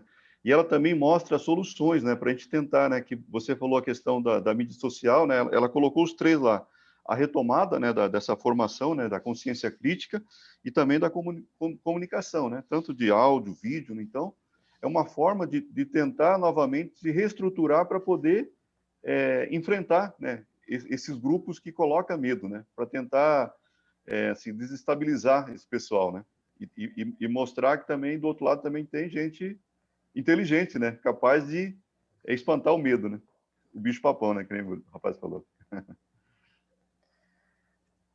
Gustavo, eu fiquei curioso. Que cidade que você está na Áustria? Eu moro em Viena, na capital. Viena. Uhum. Moro já há 15 anos, né? E é paulista. 5 anos em Portugal. É a cidade aqui de Mozart, né? De muita música clássica. E dou aula de português na Universidade de Economia também. E é isso, né? Fiz doutorado na área de letras. Bem-vindo entre nós. Já tenho uma família bem constituída aqui, mas assim, tenho acompanhado muito, né, a caminhada no Brasil e principalmente depois de 2018, né, que assim foi onde eu fiquei profundamente assustado, onde as pessoas se revelaram, né, assim. Pois é. Sabe, foi numa viagem que eu fiz antes das eleições e que realmente eu digo, não, isso... Eu assim, eu suspeitava, mas eu demorei muito a acreditar, não é? Porque era uma coisa assim que ninguém falava tão claramente antes, né? E com a experiência daqui, eu dizia, olha, gente, a expressão mais próxima do que eu ouvi de nazismo, porque eu visitei os antigos campos de concentração, vi aqui os discursos, né, do que se usavam naquela época, eu digo, eu nunca vi uma coisa tão próxima dentro do Brasil, né? Então foi a expressão mais próxima que eu vi e realmente eu não tenho, assim, cientificamente, sabe, assim, comparações, mas é exatamente próximo, né? Eu posso só dar mais um complemento aqui, Edmilson, né? É que eu lembrei, tem um especialista em antissemitismo, né? O nome dele é Michael Blumer, né? De Stuttgart, né? Então, assim, claro, eles sofrem da mesma maneira, né? Porque eles são vítimas dessas teorias das conspirações, né? Que crescem muito também nesses grupos, inclusive religiosos Exato. Tanto que ele nem chama de teoria da conspiração, ele chama de mito da conspiração, porque é uma teoria, você pode prová-la, você pode avaliá-la dentro do método científico, né? Dizer se é verdade ou não. Uma teoria realmente. Então, ele chama de mito, e um mito não se pode provar, né? Mas, de qualquer forma, ele toca no fato de que as pessoas acreditam, né, nesses inimigos, acreditam nessas teorias, porque isso toca o emocional delas e não toca mais a razão. Então, muito próximo do que a Magali falou, realmente retomar essa consciência crítica, é uma das diretrizes também que ele fala, né, tentar trazer essa pessoa para a reflexão, né, mesmo que isso demore muito, porque essa pessoa, ela foi usada de maneira emocional, não é?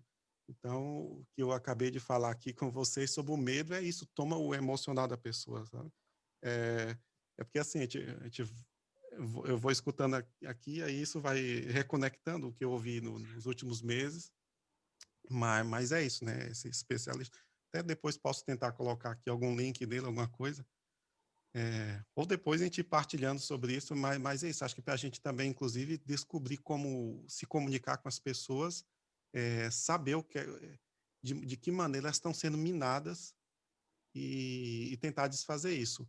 Embora uma mentira seja muito fácil de contar em 10 segundos e às vezes meia hora explicando uma pessoa, não é possível desfazer uma mentira. Sabe? Vocês devem acompanhar bem isso, né? Mas é isso mesmo, porque aquela pessoa o emocional dela foi tomado, né? Já tomou o interior dela, né? Pois é.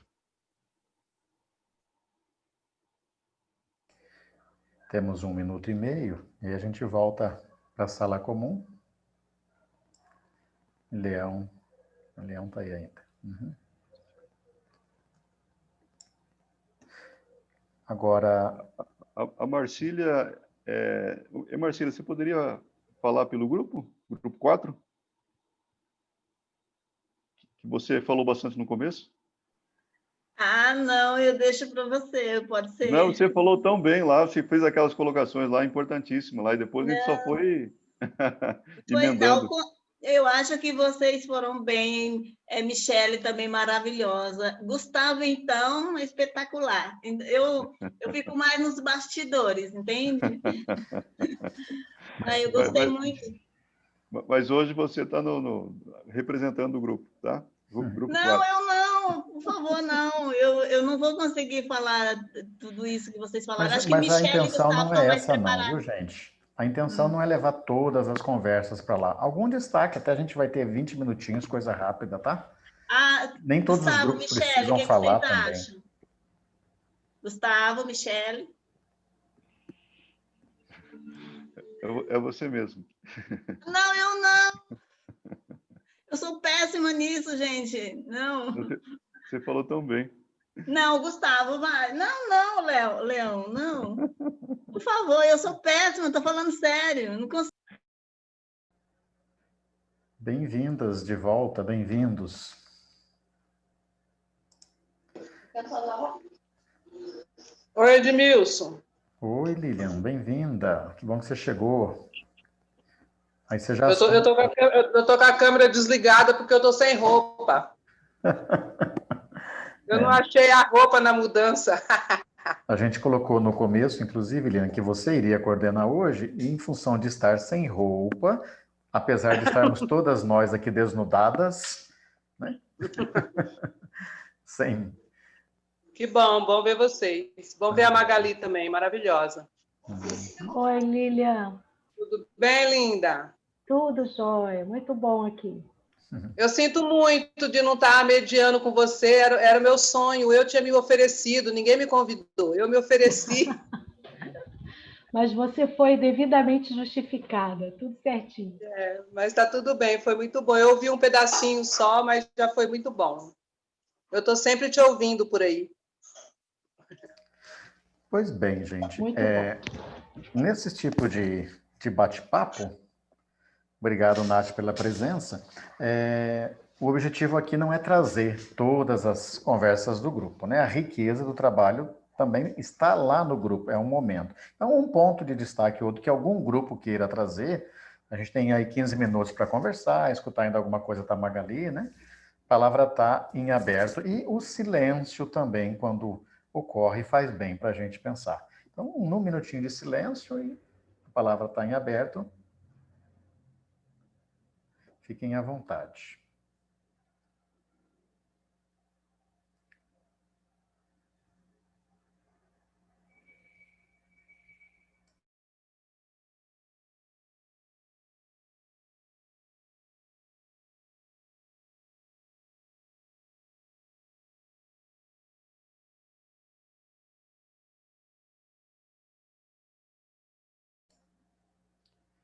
O que eu mais gosto nesses encontros é exatamente isso, o silêncio.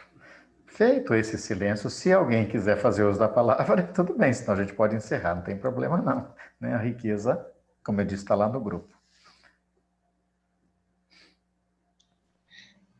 Eu acho importante a gente dar uma devolutiva, né? Até para a Magali saber como que, né, o grupo recebeu aqui a fala dela, né? O nosso grupo gostou muito, assim, achou muito interessante esse resgate, né, que foi feito, né? Porque diante de tudo, né, a gente, diante desse governo, enfim, diante do momento que a gente está vivendo, existe muita perplexidade, né? E a gente fica sem entender muita coisa mesmo, sim. É lógico que muita coisa, só o tempo vai trazer o entendimento. Mas esse resgate foi importante, né? Da questão do fundamentalismo na virada do século, né? A questão né, de como surgiu nos Estados Unidos, enfim, né? Todo esse resgate que ela fez.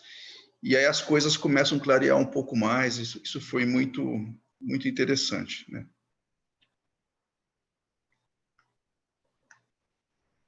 Obrigado, Éder.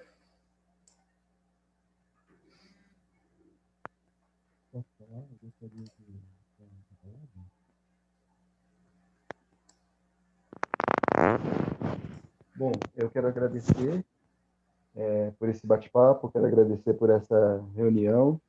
Eu caí um pouco de gaiato, né, nesse grupo, né? Eu conversei no começo com o Edmilson, falando que foi através de um perfil do Facebook de uma amiga minha que é colega, que eu sou professor e ela também na mesma escola. Eu acabei sabendo desse grupo. Estou muito agradecido, muito feliz por saber, né, por saber que há um grupo que debate tais temas numa noite de terça-feira. São temas tão atuais e tão importantes para serem discutidos na atual política e sociedade que nós estamos hoje vivenciando, algumas coisas que nos deixam, como disse o colega há pouco atrás, nos deixam perplexos, né, dentro da nossa sociedade. Então, eu achei muito riquíssimo que a Magali trouxe, né, os conteúdos que ela trouxe a respeito dos estudos que ela fez nesses países, né, e achei muito interessante os aspectos que ela tocou. Eu sou muito agradecido, desejo a todos uma boa noite. A gente agradece, André. E antes da próxima pessoa pedir a palavra, a gente lembra que tem um link com o livro fruto da pesquisa dela, né? Está colocado aí, daqui a pouco a gente coloca de novo, e a gente está aguardando, Magali, a sua síntese, que normalmente você faz e sempre faz muito bem feito, você já falou que está fazendo de novo, do resultado das eleições, mas mais do que isso, do resultado da influência das religiões nas eleições municipais, né? Que para nós é importante acompanhar também, sentir o pulso. Obrigado pela tua dedicação nisso. Palavra em aberto, mais alguém? Eu não acredito que eu vou ter que falar. Ai, olha, eu fui resistente. Bom, mas vamos lá. Gente, eu sou péssima nisso. Se alguém do grupo depois quiser completar algo... Bom, a gente... Assim, que esse assunto foi bem oportuno, né, para esses dias atuais, foi. E a gente também, claro, Magali, você foi excelente, eu vou ler e reler, porque assim, eu tinha esse desejo de ouvir sobre esse tema, exatamente para saber lidar com certo, até mesmo nas nossas redes sociais, isso é uma situação que já tem né, os grupos divididos, né? Também a gente não pode se isolar dessas pessoas e a gente tem que ir, de uma forma, buscar o diálogo. O nosso grupo, eu não sei se eu vou conseguir falar tudo, ou pelo menos partes. Da minha parte, que eu partilhei com o pessoal, é a preocupação, tanto como já apontei a questão da escola domiciliar, que mesmo inconstitucional, Brasília é a primeira a fazer isso, e como a responsável pela PL falou, parabenizou e dizendo que era a primeira, né? Que Brasília ia sair, né, como a primeira, o Distrito Federal, como exemplo para as outras cidades. Veja, a gente sabe que isso é uma ideia da Damares, né, o governo Bolsonaro veio com essa ideia. Essa fala e essa situação não é dialogada com o CONANDA, que é o Conselho Nacional dos Direitos da Criança e Adolescente. Hoje mesmo já foi decretado o fim do Fundo Nacional, né, do Direito da Criança e Adolescente, ou seja, não tem mais fundo, eles devem distribuir para outra pasta. Nós temos a preocupação que também aqui em Brasília já passou para a mão do governo do Distrito Federal, que é alinhadinho ao desgoverno brasileiro, a questão, né, do posse de arma para os agentes socioeducativos. A gente já sabe que muitos conselheiros tutelares já colocaram isso como desejo, então, uma vez que está tendo várias medidas, PLs inconstitucionais, leva a acreditar no que você também colocou nessas medidas, ou seja, estamos vivendo essa realidade, e Brasília está sendo, infelizmente, a protagonista nesse sentido. E aí também foi colocado pelo Gustavo algo bem interessante, que é a questão do bicho-papão. Esse medo, né, que estão criando, né, em toda essa realidade. E aí acho que foi Michele que falou a questão vai ter alguém que vai nos defender, que é o Bolsonaro, e vem a questão, né, da arma, né, que todo mundo vai ter, né, em legítima defesa. E também a gente não pode esquecer da questão das comunidades terapêuticas. Isso foi algo assim, importante, até recentemente saiu um documento que isso vai legitimar o que as comunidades terapêuticas neopentecostais já vinham fazendo e que é contrário a toda a questão, né, de políticas de drogas, né? E isso está gerando grandes conflitos, vai gerar ainda, porque a comunidade ainda não entendeu, mas nós que somos progressistas e atuamos na questão dos direitos humanos, temos percebido essa perda de direitos, e que ainda, para alguns, é muito lindo, como essa deputada falou, o seguinte, que vai afetar só algumas pessoas, porque, afinal de contas, elas estavam ilegítimas, agora estão legítimas. Só que está, como é que eu falo? Criando uma lacuna, né, na Constituição Federal, que é o que a gente tem isso, né, como pilar, que é o artigo 227. Então, a gente está numa situação muito delicada e que, pelo andar da carruagem, estamos vivendo, né, esse fundamentalismo, esse conservadorismo. Estamos preocupadas. Também a questão do silêncio, né? Como foi citada a questão da Carol, não recordo o sobrenome dela, né? Como também o movimento antifascista, né, que foi perseguido, houve um dossiê, né? tendo essas pessoas, né, como inimigo do Estado, e uma outra lista a qual, não sei se foi Gustavo, algum dos meninos do grupo apontaram de 50 pessoas contra o governo. Quer dizer, nós estamos sendo silenciados, estamos numa ditadura não anunciada, vamos colocar dessa forma, é até pesado falar disso, mas, infelizmente, nós estamos sendo silenciados. A democracia, a Constituição Federal, ela foi usada para eleger pessoas como Jair Bolsonaro, como vários deputados federais, como agora governadores, e, ao mesmo tempo, eles usam a Constituição Federal para falar que tem direitos, mas de uma forma fascista. Então, como é isso? É a mesma coisa da gente usar a Bíblia para benefício próprio, né? Quer dizer, depende de quem está utilizando ela, você vai estar sendo a favor do coletivo ou contra, ou a favor do seu benefício próprio, de uma forma particular. É complicado isso. Bom, eu acho que eu não... e agradecer, né, sua contribuição, né, falando aí em nome do grupo que discutiu bastante coisa, e o que eu penso que é muito importante para a gente é seguir o caminho dos 3 passos finais da sua fala, Magali, quer dizer, onde a gente buscar saídas. Quer dizer, sim, toda análise, aí acho que até se a Magali quiser retomar alguma coisa nesse sentido é importante, né? Toda análise feita nessa perspectiva não pode nos anestesiar a ponto de, olha, não tem como fazer nada, de nos sentirmos impotentes. Quer dizer, eu queria que você retomasse, Magali, alguma coisa nessa linha, né? Você deu 3 pistas, que apontasse até mais alguma. O que a gente pode fazer? E se alguém teve tempo também de conversar sobre isso, a terceira questão do grupo, que se sinta à vontade, né? Edmilson, só um segundo. O grupo nosso também falou, só que acabou que eu alonguei e acabo que não dei a contribuição. Tranquilo, não precisamos trazer tudo do grupo.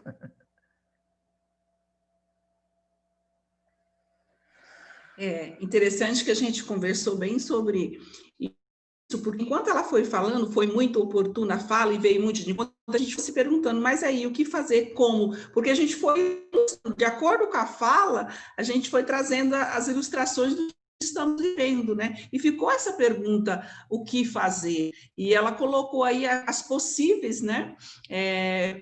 E que são coisas possíveis e que precisamos fazer, e ela priorizou a juventude, né, a questão do senso crítico, né, também trazendo essa questão da educação e a questão da comunicação eficiente, né, deu dicas aí de estratégia dentro dessa comunicação, que isso vai muito além, né, do falar, do passar uma mensagem, mas de uma estratégia, né, sentimos assim, de uma forma bem elaborada, né, achamos muito interessante isso também, nós conversamos no nosso grupo. Eu queria fazer uma colocação, sempre tem falado a questão da riqueza das discussões do grupo, né? Realmente é uma riqueza muito grande, mas assim, eu vejo assim que fica só no grupo, né? Muitas vezes não é transposto para os demais grupos na integralidade daquela riqueza lá, né? E uma das soluções que ela colocou, que é a retomada da formação da consciência crítica, né? Então, assim, uma sugestão seria essas ideias do grupo, ela continuar, né? Fazer um estudo continuado disso para já aproveitar essa ideia dessa retomada da formação crítica, né? E formular alguma coisa prática em relação a isso. E não só de hoje, né? Dos outros também, dos demais encontros que tiveram, né? Assim, eu acho muito rico toda a informação, mas aí a cada encontro é um tema diferente, né? Aí eu não sei como que é trabalhado isso, né? Para a gente dar continuidade e tentar crescer nesses aspectos. Muito interessante, Leão. Só um comentário. A Amélia, que é a secretária, né, que quase não fala, ela fica anotando, faz relatórios, e aí ela leva essas conversas, depois ajuda a refrescar a memória do conselho do CEBIC, que vai se reunir no final do ano, evidentemente, para ver o que retomar, né? E aí, acho que essa sua cutucada vai nos ajudar, agradecida. Magali, você não quer retomar alguma coisa para a gente não passar muito das 9, que para você já são 10, quase 10? Obrigada, gente. Eu gostei muito de ouvir, né, todas essas contribuições. A gente, na pesquisa, teve isso muito claro. Essa pesquisa não é conclusiva. À medida que ela é a abertura de um caminho para a reflexão e para a ação. Então, à medida que os grupos discutirem esses temas, outros aspectos vão aparecer, né, que têm importância, né, para esse processo todo. E eu disse para vocês que havia 10 elementos, né, que vocês depois podem conferir no livro, no final, que são as 10, que a gente chama nem de 10 ações, não, a gente chama de 10 possibilidades de estratégias, porque as ações têm que ser criadas pelos próprios grupos, né, como o Leão estava fazendo agora, indicando, tem que trabalhar em tal frente, em tal caminho. O que a gente indicou são caminhos, possibilidades de estratégia. Eu falei de 3, mas tem uma que foi muito discutida no seminário latino-americano que eu apresentei, o relatório, que é a necessidade de uma autocrítica dos movimentos que trabalham na área de direitos humanos, dos movimentos chamados progressistas, que se identificam com a questão dos direitos. Foi muito falado isso, essa necessidade de autocrítica. Autocrítica de quê? De ficar vendo ao longo de 20 anos o bloco passar como se nada tivesse acontecendo, e agora que está tudo demolindo, tudo sendo destruído, às vezes, tem que fazer uma coisa. Tá certo, tem que fazer mesmo. Mas tem que fazer um reconhecimento de que isso não é novo. Essas coisas não apareceram num estalar de dedos. Elas apareceram durante os últimos 20 anos. Né? Então, durante os últimos 20 anos no Brasil, foi se articulando. Por exemplo, eu achei legal a Marcília citar que o Gustavo, acho que foi a Marcília que falou, que o Gustavo falou, do bicho-papão. Esse é o tema do artigo meu que vai sair amanhã, viu, Gustavo? A gente está em sintonia. Vai sair um artigo meu, né, no site da Carta Capital amanhã, já está lá, quentinho para sair, sobre os bichos-papões das eleições municipais. E eu elegi 2 bichos-papão, viu? Que foi a ideologia de gênero e o comunismo. Esse assunto voltou, um assunto, mas que vem sendo requentado. Essa coisa de comunismo é coisa antiga. Vem desde a década de 30, como um bicho-papão, ameaçando as famílias, ameaçando as igrejas, vão ser perseguidas pelo comunismo, tarará. Então, esse é antigo e vai sendo reformulado, e a cara do comunismo vai mudando, né, ao longo da história, mas ele foi requentado. E a questão de ideologia de gênero, que é um tema nascido na Igreja Católica, no final dos anos 90, e que foi abraçado por grupos evangélicos, mas a ideia católica, desse termo falso, desse falseamento da realidade, que é a questão de ideologia de gênero. E esse bicho-papão esteve aí durante as eleições ganhando a cara nova de pedofilia para erotizar crianças nas escolas, né? É isso que foi colocado como acusação. Aqui no Rio de Janeiro, o Marcelo Crivella usaram em Fortaleza, usaram muito em Recife. Então, isso não são coisas novas. Na verdade, a gente está vendo coisas que vêm sendo disseminadas, que vêm sendo gestadas ao longo, pelo menos com força mesmo, depois de 2010, do Plano Nacional de Direitos Humanos 3. Foi aí que entrou com força uma ofensiva contra os governos da Dilma, tanto que chegou no impeachment, né?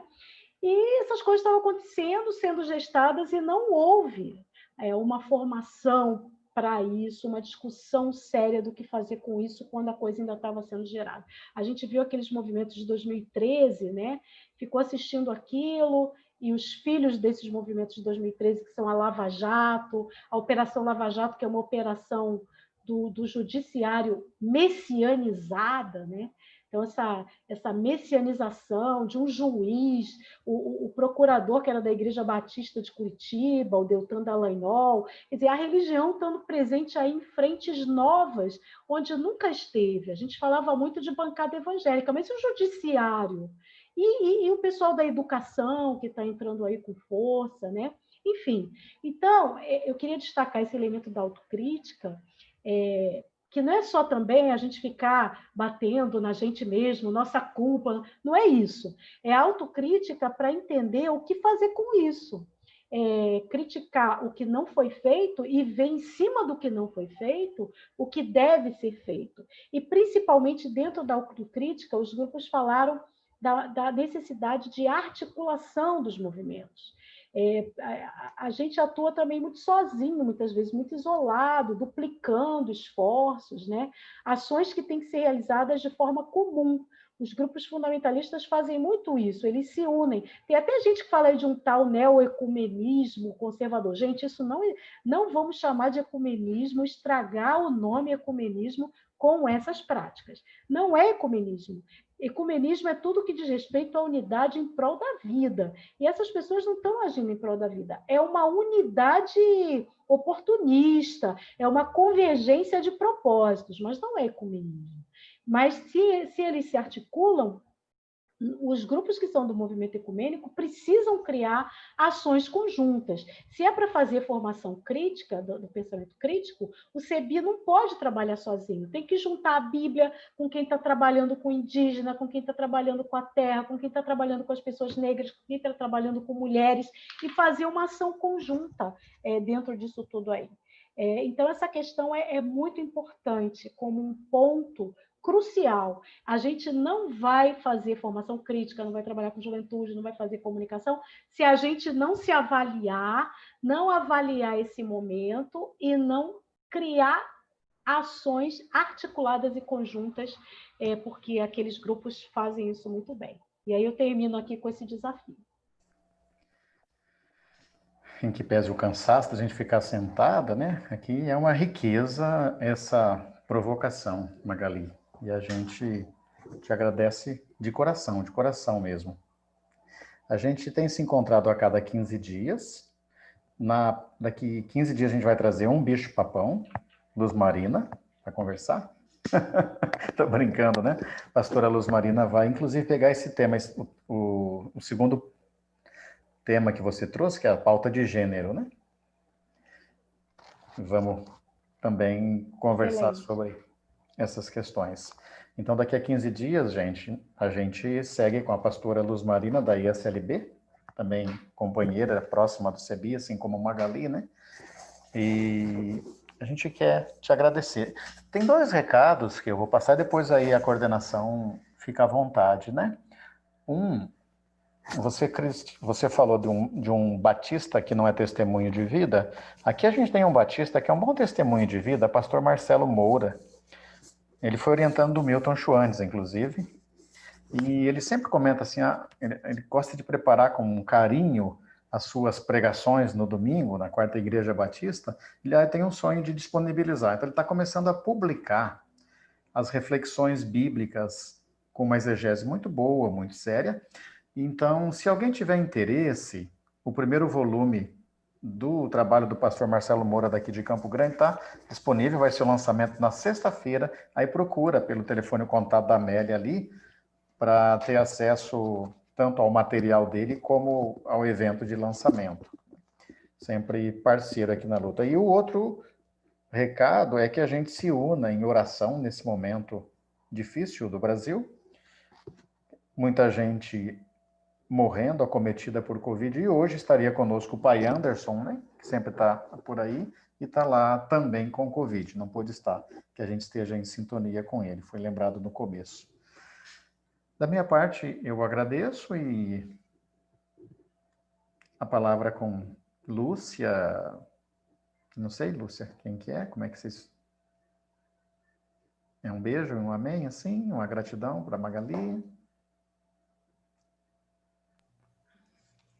É um beijo, Itual, um abraço, amém, né? Gratidão, muito bom. A gente ouviria, né, a noite toda, muito bom mesmo, Magali. A gente agradece, assim, de coração, né? Veio de encontro, acho que foi além da expectativa, né? E seja, assim, sempre bem-vinda, viu? E a gente agradece mesmo. Obrigada, gente. Foi um prazer enorme estar com vocês, viu? Um beijo para todo mundo, um forte abraço, viu? Valeu.